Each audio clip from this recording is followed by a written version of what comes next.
Ya baik, Assalamualaikum warahmatullahi wabarakatuh. Selamat jumpa kembali rekan-rekanku semuanya. Pada kesempatan kali ini saya akan mencoba sharing kembali mengenai satu topik yang sangat menarik, yaitu bagaimana cara kita melakukan manajemen hipoksia ketika kita sedang melakukan resusitasi dan manajemen hipoksia ketika pasien sudah kembali nadi, sudah kembali nafasnya, atau telah mengalami ROSC. Ya, dua hal ini menjadi sangat penting. Kalau selama resusitasi, tujuan utamanya adalah untuk mendukung agar tindakan resusitasi yang kita berikan kepada pasien itu meningkat angka keberhasilannya. Sedangkan pasca resusitasi atau setelah kembali nadi ataupun kembali nafasnya, ini diharapkan jika kita mampu memberikan tata laksana yang baik dan benar kaitannya dengan hipoksia, maka mampu untuk mencegah kejadian rekurensi kardiak arrest atau henti jantung yang berulang. Baik rekan-rekanku semuanya, tanpa berpanjang lebar, saya akan share materi terlebih dahulu.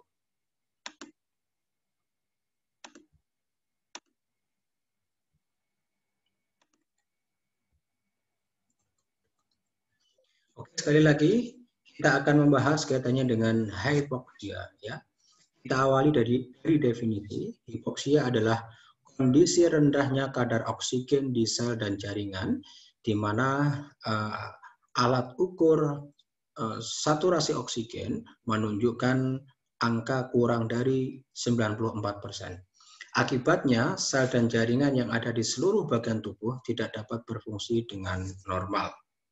Oke. Nah, rekan-rekanku semuanya, jika kita akan membahas hipoksia, maka alangkah lebih baiknya jika kita refresh kembali kaitannya dengan dua hal yang utama. Yang pertama adalah manajemen airway, yang kedua adalah manajemen breathing.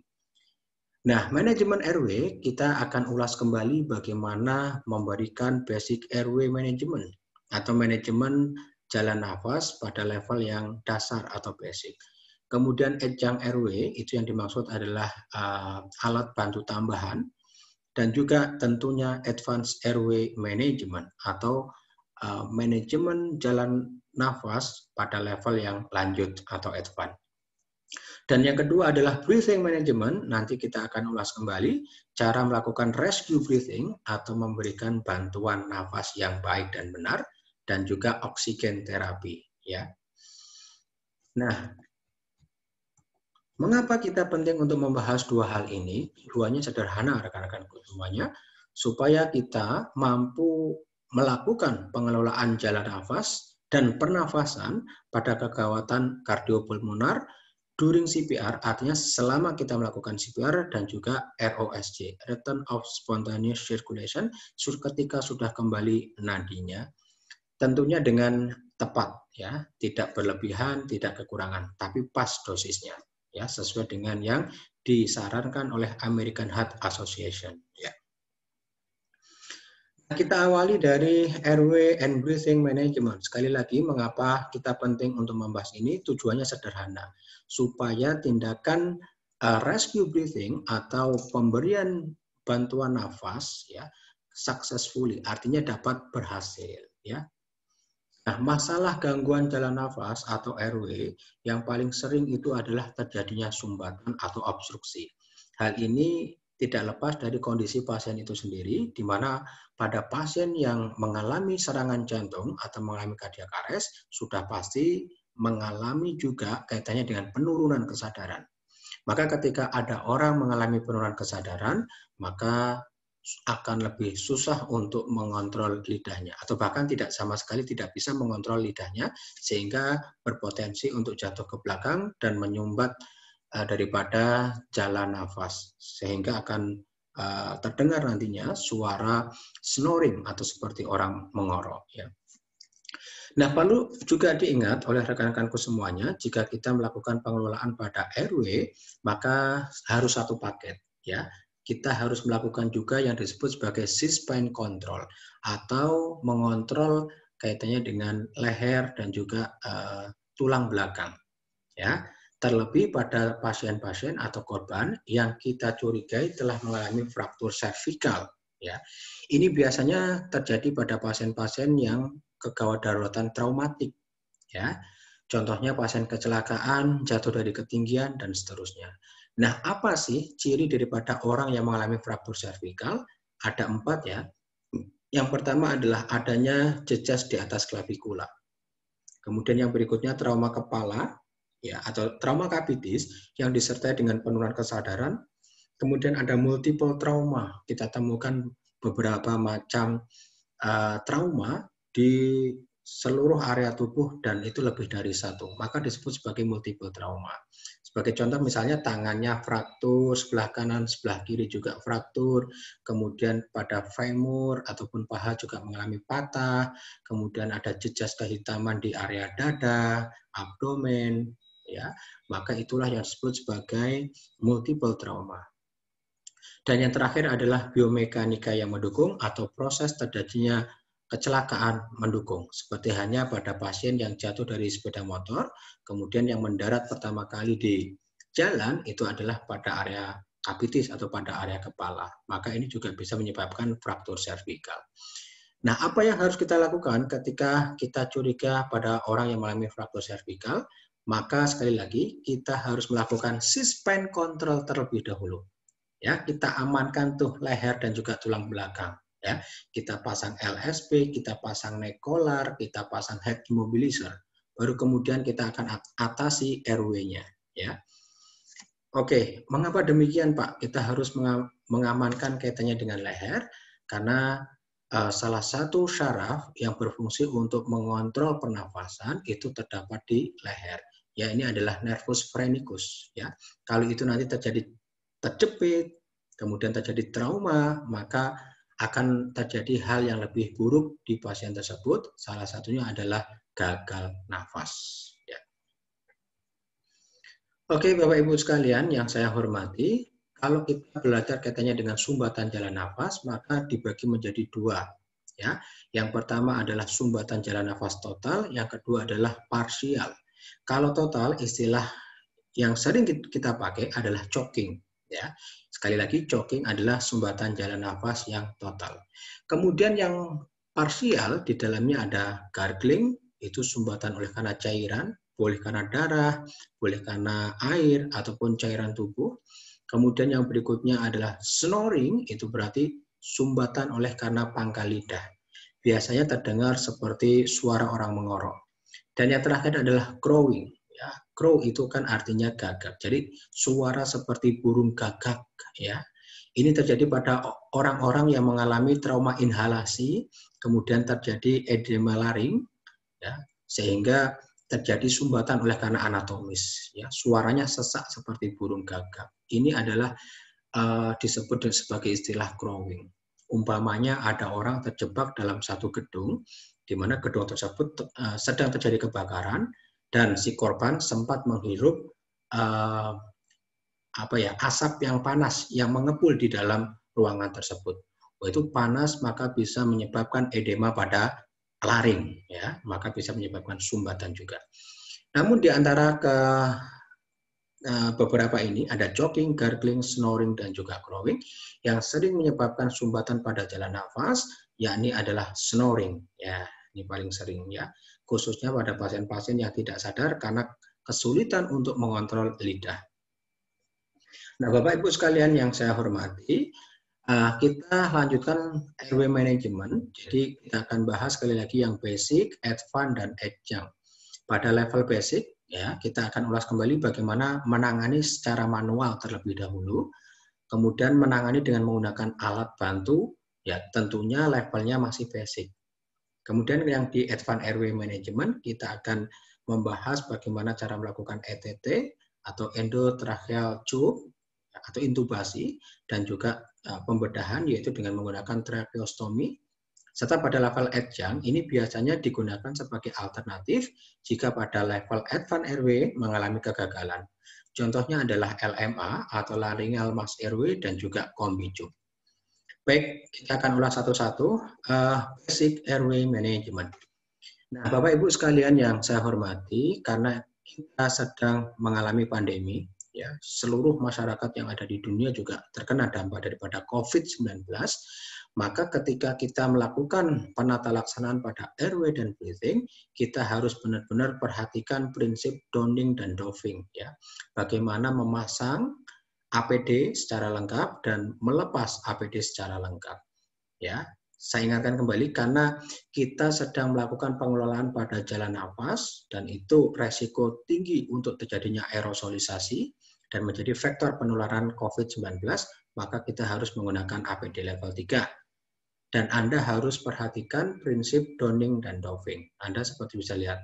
Nah, ini donning, pemakaian, maka diawali dari cuci tangan atau dengan menggunakan hand sanitizer, kemudian kenakan dulu apron atau gaunnya, kemudian penutup kepala, baru berikutnya adalah masker, kemudian menggunakan Google, dan yang terakhir Anda adalah menggunakan sarung tangan.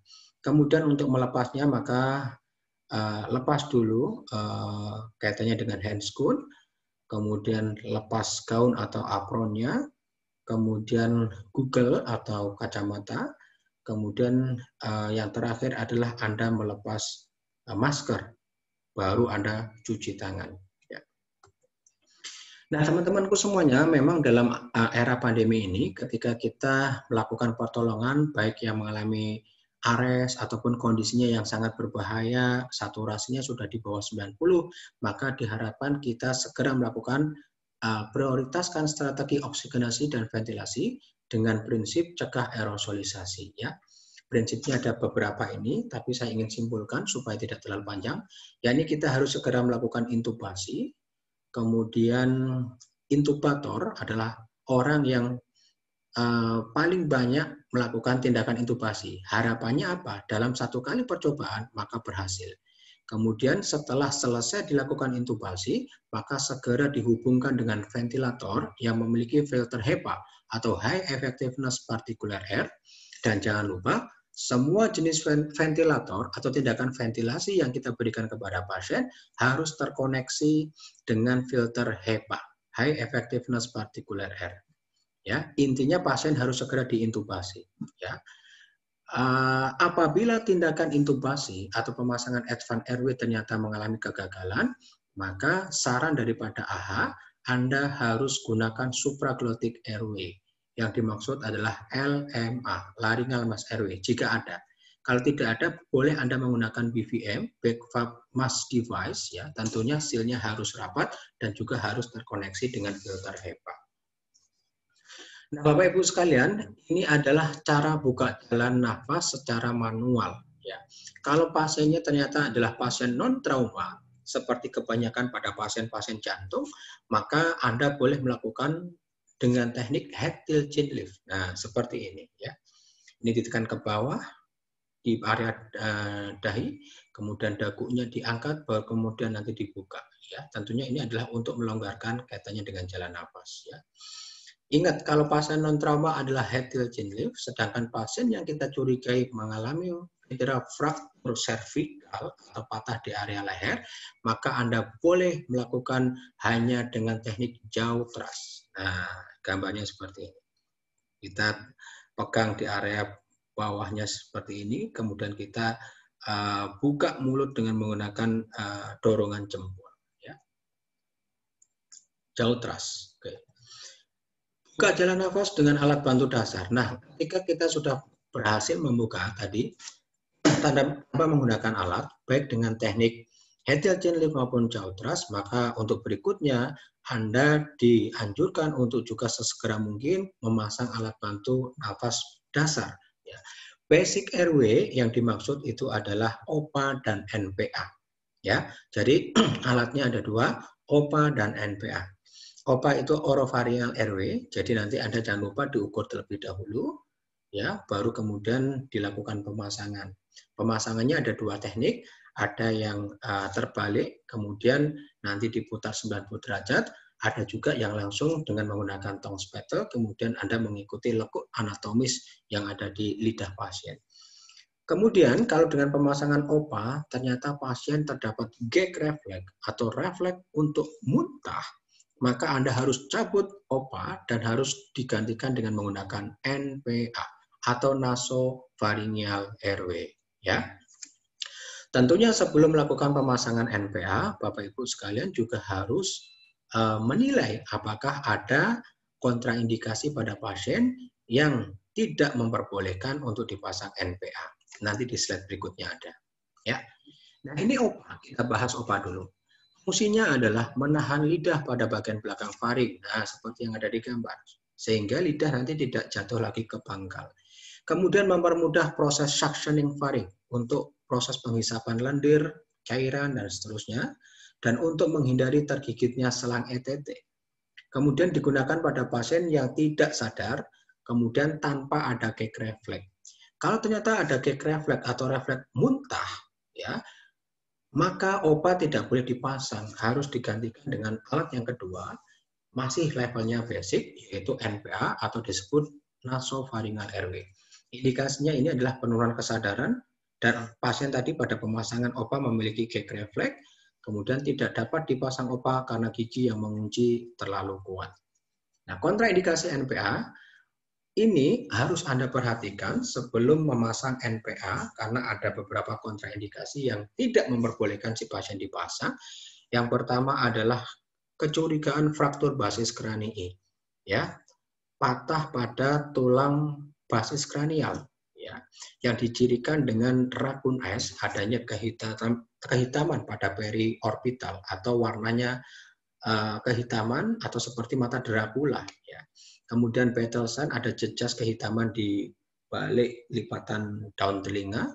Kemudian otoria ada cairan cerebrospinal yang keluar dari telinga, dan rhinoria atau cairan cerebrospinal yang keluar dari lubang hidung.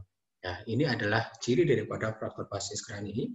Maka kalau ada sekali lagi os nasal, ya, kemudian ada polip, ada kecurigaan fraktur basis kranii, NPA tidak boleh dipasang. Setelah kita mempelajari basic airway, kita lanjutkan adjunct airway. Jadi ini jeda sebelum kita belajar kaitannya dengan advanced airway. Nah, adjunct airway, salah satu contoh alatnya adalah LMA atau laryngeal mask airway. Nah, posisi LMA Anda bisa lihat. Nah, ini kafnya nanti berada di posisi laring. Seakan-akan kita seperti melakukan bantuan nafas, sungkupnya tetap berada pada posisi laring. Ya, oke. Indikasi mengapa kita penting untuk memasang LMA adalah ketidakmampuan penolong memberi ventilasi dengan alat kantung nafas sungkup muka. Kemudian henti nafas dan henti jantung. Jadi kalau kita melakukan resusitasi atau rescue breathing hanya menggunakan BVM, maka angka kegagalannya cukup tinggi. Karena bantuan nafas yang kita berikan tidak masuk di saluran pernapasan, dan bahkan lebih dari 50% dia akan masuk ke saluran pencernaan, sehingga mengakibatkan gastric insuflasi, distensi abdomen, abdomennya membesar, ya, tekanannya meningkat, sehingga itu mendorong untuk terjadinya gastric insuflasi atau muatan abdomen yang kemudian dia refleks ke atas dan masuk ke saluran pernafasan, yakni paru-paru. Wah, ini berbahaya. Ini bisa terjadi pada hampir 50% ke atas pada pasien-pasien yang berhasil dilakukannya resusitasi. Ya, resusitasinya berhasil, tetapi terjadi aspirasi. Nah, ternyata aspirasi yang terjadi pada pasien after resusitasi itu berpengaruh terhadap angka keberlangsungan hidup selanjutnya. Ya, jadi angka keberlangsungan hidupnya atau usia angka harapan hidupnya, kalau si pasien mengalami aspirasi, maka jauh lebih memendek daripada yang tidak mengalami aspirasi, ya. Kemudian henti nafas dan henti jantung. Jadi sekali lagi, jika kita kesulitan memberikan bantuan nafas hanya dengan menggunakan BVM, maka Anda optimalkan dengan menggunakan adjunct advance. Ya, salah satu di antaranya adalah LMA. Nah, tapi yang perlu diingat, LMA ini bukan airway definitif. Pasien yang terpasang LMA setibanya di rumah sakit harus diganti dengan airway definitif, yaitu ETT. Nah, sebelum kita masuk ke ETT atau advanced airway, kita lanjutkan lagi. Yang adjunct advance selain LMA, ada alat berikutnya adalah kombi tube. Nah, kombi tube ini memiliki dua tuba atau dua lubang, ya, atau dua saluran. Yang pertama di area distal, ini nanti akan masuk ke bagian gastric intestinal tract. kemudian yang di area proksimal atau atasnya ini akan masuk di saluran pernafasan. Ya. Ini posisi daripada kombicup. Jadi kafnya ada dua di bagian distal atau bawah dan juga proksimal. Di mana di proksimal dia akan juga menekan lidah supaya tidak jatuh ke belakang, dan yang di bagian distal ya dia akan mengunci supaya udara yang nanti dimasukkan melalui tuba yang warna biru ya tidak lantas keluar melalui sela-selanya ya. Jadi udara nanti akan terjebak di kaf yang pertama dan yang kaf kedua. Jadi di tengah-tengah di rongga ini. Dan pasti kalau kita melakukan bantuan nafas dengan menggunakan BVM, maka udaranya akan terperangkap di sini nih, ya, dan akan masuk ke laring. Oke. Nah, kapan kita memberikan kombicup? Indikasinya adalah jika airway definitif tidak mungkin untuk dilakukan, sedangkan kontraindikasinya adalah pasien dengan refleks pharynx atau laring, maka juga tidak boleh dilakukan. Nah, Bapak Ibu sekalian, kita masuk pada advanced airway management, ya. Advanced airway ada dua. Yang pertama adalah dengan menggunakan endotracheal intubasi. Yang kedua dengan tindakan pembedahan. Ya, ini adalah needle cricothyroidotomy. Ini tindakan life saving biasanya teman-teman. Ya, untuk berikutnya 35-40 menit harus diganti dengan tracheostomy. Oke, endotracheal intubasi. Selangnya seperti ini. Dan posisinya nanti juga akan masuk ya, akan masuk ke saluran pernafasan. Oke. Nah, kapan kita melakukan intubasi? Ada indikasinya, yaitu henti jantung bila ventilasi kantong nafas tidak memungkinkan atau tidak efektif. Kemudian pasien sadar dengan gangguan pernafasan dan pemberian ventilasi yang tidak adekuat dengan alat ventilasi yang non-invasif. Contohnya tadi BVM ya. Kemudian pasien yang tidak bisa mempertahankan jalan nafas atau koma. Jadi sekali lagi, siapa yang harus kita lakukan intubasi? Yang pertama tentunya cardiac arrest, jelas ya, untuk mendukung tindakan resusitasi. Kemudian pasien yang sadar tetapi saturasinya sudah sangat rendah, ya. Atau yang terakhir adalah pasien koma, ini jelas membutuhkan tindakan intubasi. Nah, ventilasi dan ECP pada pasien dengan intubasi perlu kita ingat bahwasanya ketika pasien sudah terpasang advanced airway, entah itu diintubasi atau dipasang LMA atau dipasang kombicup, maka antara CPR dengan yang rescue breathing atau ventilator itu berjalan secara simultan atau berjalan secara bersamaan. Di mana yang melakukan kompresi tetap melakukan kompresi yaitu 100 kali per menit, 100 sampai 120 kali per menit.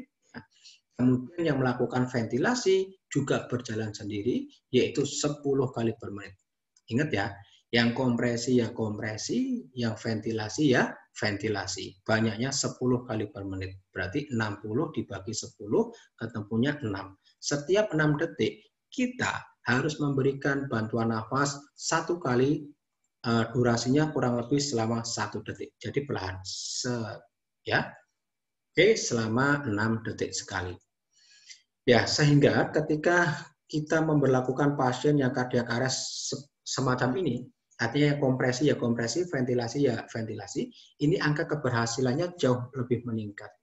Karena apa? Seolah-olah kita telah memposisikan pasien seperti hanya orang yang sadar. Jantungnya berdetak sendiri dengan cara dibantu kompresi, kemudian sistem respirasi atau paru-paru juga bernafas sendiri. Maka kita memberikan simultan 10 kali per menit. Ya. Seolah-olah pasien yang ARES kita posisikan dia seperti hanya orang yang sadar, sama kayak kita, gitu ya, sehingga akan meningkatkan angka keberhasilan. Nah, yang berikutnya selain dengan tindakan pemasangan ETT adalah pemasangan needle cricothyroidotomy. Ini biasanya pada pasien-pasien yang mengalami obstruksi total, ya, baik karena edema laring, ya, atau karena sumbatan benda asing yang tidak bisa dikeluarkan, maka Anda bisa melakukan life saving atau penyelamatan hidup dengan melakukan needle cricothyroidotomy. Ya. Yaitu ditusuk dengan menggunakan jarum dengan ukuran kateter yang nomor 14. Ya. Kemudian lokasi penusukannya adalah pada cricotiroid membran atau membran cricotiroid. Maka tindakannya disebut sebagai needle cricotiroidotomy. Ingat, ini hanya life saving, maka boleh dilakukan selama 30-45 menit. Berikutnya Anda harus kolaborasi dengan dokter untuk pemasangan atau pembuatan saluran tracheostomi. Ya. Nah, kita sudah selesai membahas kaitannya dengan airway management, baik dari level basic, advance, dan juga adjunct sebagai alternatif ketika pada level advance mengalami kegagalan. Ya. Dan kita sudah masuk pada breathing management, apa yang harus kita lakukan. Nah, Bapak Ibu sekalian, jika breathing management ya, nafas ada, nafasnya ada atau tidak. Kalau ada, berarti penilaian pernafasan, beri oksigen sesuai dengan kebutuhan. Kalau nafas tidak ada, maka Anda perlu untuk melakukan tindakan ventilasi atau nafas buatan. Berapa? Tadi kalau orang sudah terpasang kaitannya dengan advance airway, berikan 10 kali per menit. Ya. Tetapi kalau belum terpasang advance airway, masih terpasang yang basic, ya. Contohnya tadi adalah kita pasien baru terpasang OPA dan NPA dan kita memberikannya dengan menggunakan BVM, ya. Berarti kan non-invasif, maka diberikan 10-12 kali per menit. Nah, ventilasi, Bapak Ibu sekalian, kita berikan rescue breathing-nya kalau masih menggunakan bag, ya, bag valve mask, ya, maka 10-12 kali per menit. Atau setiap 5 atau 6 detik sekali kita berikan satu bantuan nafas. Nah, frekuensi nafas yang normal adalah 12-20 kali per menit, SpO2-nya 99-100%. Ya. Bapak Ibu sekalian, kita akan masuk pada manajemen hipoksia during resusitasi, ya, selama resusitasi. Bagaimana sih strateginya? Nah, ini tidak lepas dari algoritma yang diterbitkan oleh AHA pada April 2020 spesial untuk menghadapi pandemi COVID-19, ya. Oke.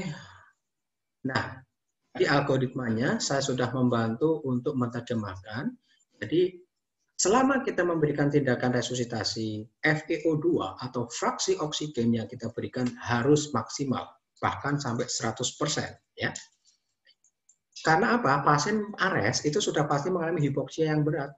Maka kita harus naikkan saturasi atau FeO2-nya itu benar-benar 100%. Ya. Bagaimana caranya? Ya, tentunya strateginya adalah supaya mencapai ini, ya, berikan CPR yang berkualitas. Ya. Kedalamannya kompresi 2,5 inci atau setara 5-6 cm, kecepatannya 100-120 kali per menit, rasio antara kompresi dan ventilasi 30:2 jika belum terpasang advance airway. Kalau sudah terpasang advance airway, maka antara yang kompresi dengan ventilasi berjalan secara simultan, kemudian full chest recoil atau kita berikan kesempatan bagi dada untuk mengembang secara sempurna sehingga tidak mengganggu ventricular filling, ya, tidak akan menekan vena reten atau vena balik yang akan mengisi pada rongga-rongga jantung, ya. Kemudian minimum interruption, kita tidak boleh sering-sering menghentikan CPR lebih dari 10 detik, ya. Jadi di algoritma yang terbaru ini tidak boleh kita menghentikan CPR dengan alasan untuk cek nadi umpamanya, ya. Cek nadi itu hanya ada di 3 tempat. Yang pertama kali kita menemukan korban, atau datang bantuan yang lebih ahli, atau pasien berespon. Ya. Di luar ketiga hal tersebut, maka kita tidak boleh menghentikan CPR. Ya. Satu lagi sebetulnya tambahan, di luar 3 ini adalah yang keempat, pada saat kita ingin melakukan analisa irama. Jadi pasien kalau sudah terpasang monitor, setiap 2 menit kita harus hentikan RCP, kemudian dilakukan evaluasi irama jantungnya.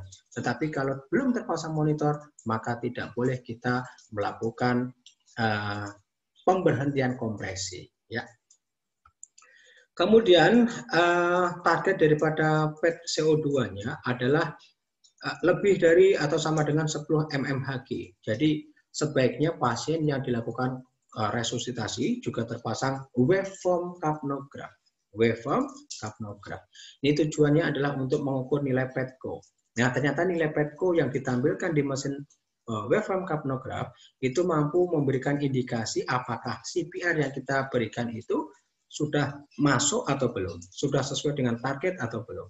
Ya, berapa Pak targetnya? Kalau pada pasien-pasien yang masih mengalami ARS, maka adalah lebih dari atau sama dengan 10 mmHg.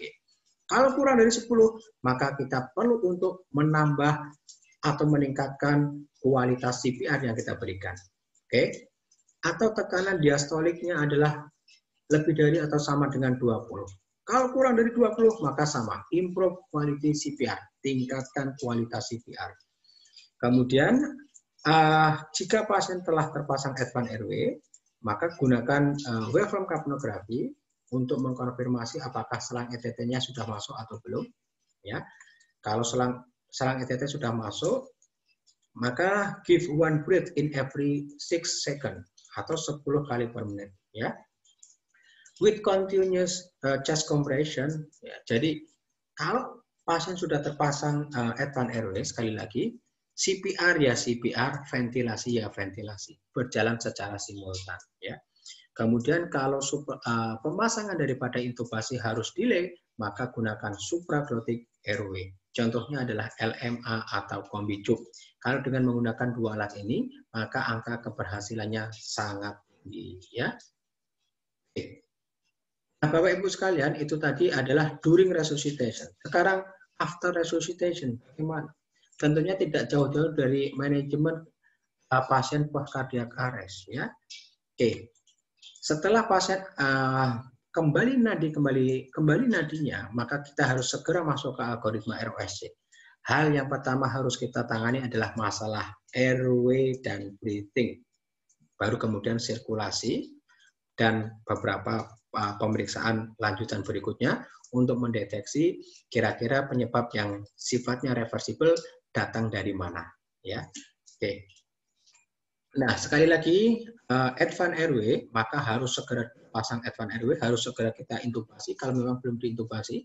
Kemudian segera dipasang waveform kapnograf. Pada pasien yang telah mengalami resusitasi, maka PETCO-nya adalah 35-40 mmHg.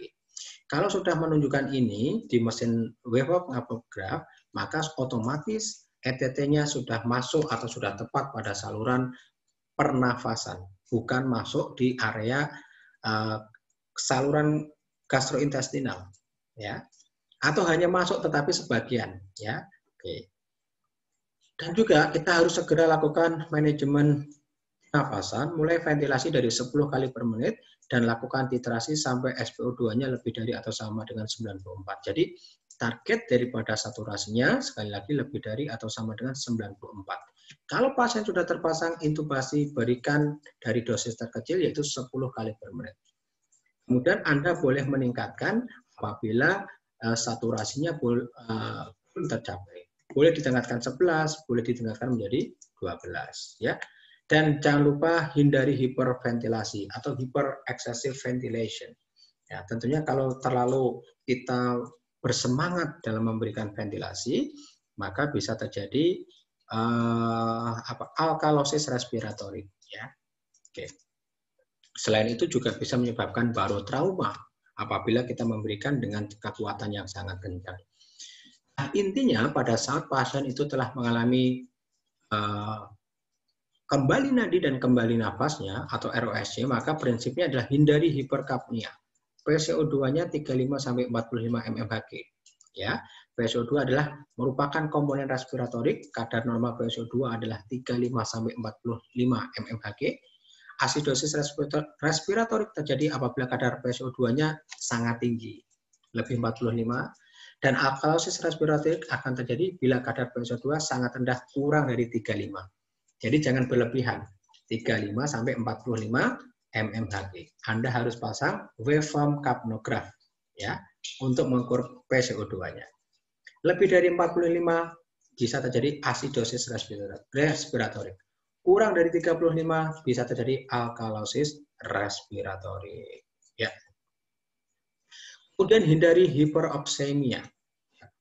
Pemberian oksigen secara maksimum. Ya. Kalau sudah pasien itu mengalami ROSC, maka cukup 80-100. Ya. Kalau pasien masih ARES atau masih berhenti nadinya, maka 100 ya. 100 ya. Oke, PaO2 adalah 80 sampai 100. Nah, itu pada rentang yang normal. Tekanan oksigen PaO2-nya adalah gas O2 dalam kadar darah. Kadar yang rendah menggambarkan hipoksemia sehingga pasien tidak bernafas dengan adekuat.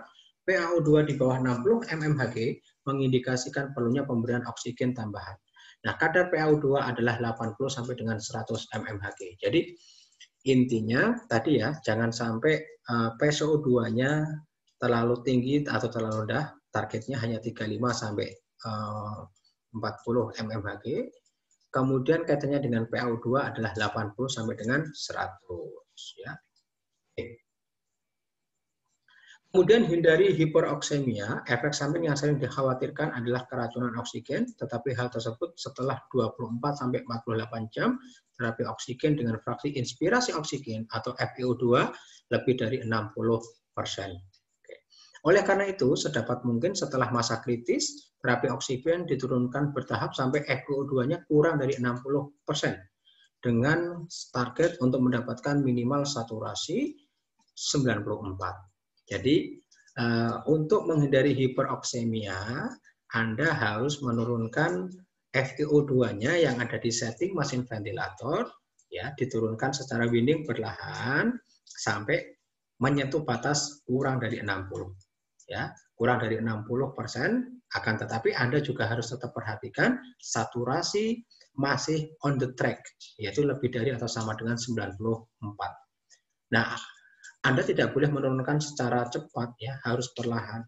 Kalau tiba-tiba dari tadi diberikan misalkan 70% atau 100%, tiba-tiba Anda turunkan menjadi 50, saturasinya langsung ngedrop. Nah, itu juga tidak boleh, ya. Diturunkan secara bertahap sampai kurang dari 60%, akan tetapi saturasinya masih tinggi, yaitu masih lebih dari atau sama dengan 94%, ya.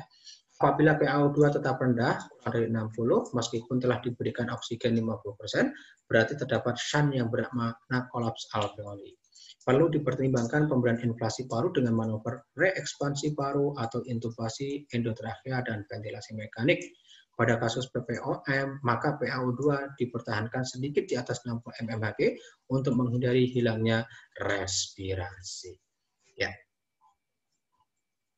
Sekian, itu adalah sharing saya pada malam hari ini, yaitu cara melakukan penata laksanaan hipoksia during resuscitation atau selama dilakukannya resusitasi dan setelah dilakukan resusitasi untuk mencegah kejadian kardiak arrest yang berulang.